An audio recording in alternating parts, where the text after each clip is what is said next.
From Florida is recognized for 5 minutes.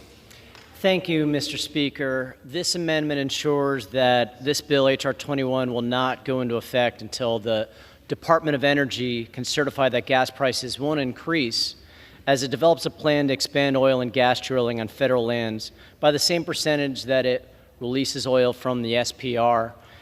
So essentially, if we're going to get more or equal savings from using the Strategic Oil Reserve, then we wouldn't be expanding drilling on public lands and sell off more lands needlessly.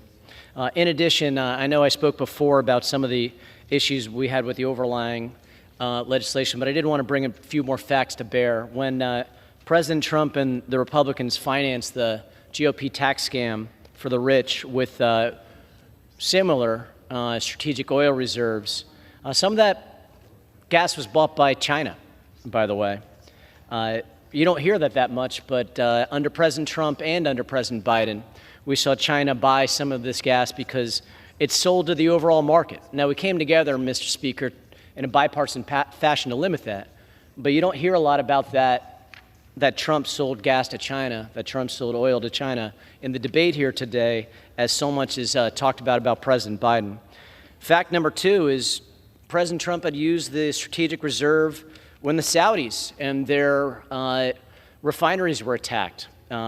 Again, disruption, just like we see with us banning Russian oil in a bipartisan fashion and just like we see with the oil reserves. So there's a lot of amnesia here in the chamber about the historic use under two administrations to try to steady out the price of gas for everyday Americans. And lastly, we opposed for many years eliminating the ability to export America's gas and oil abroad.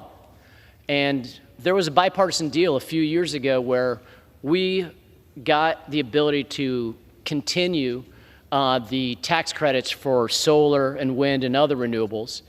And the Republicans asked us to include an elimination of this ban on exporting fuel abroad. That's a big part of how this all happened. And that's certainly not an America First policy when we hear so much about the debate on the amount of gas and the price of gas here. But I'll end where I began, which is President Biden helped lower gas prices, and now we're hearing a multi-hour long debate about how they oppose that. And I certainly stand with the president, and I yield back.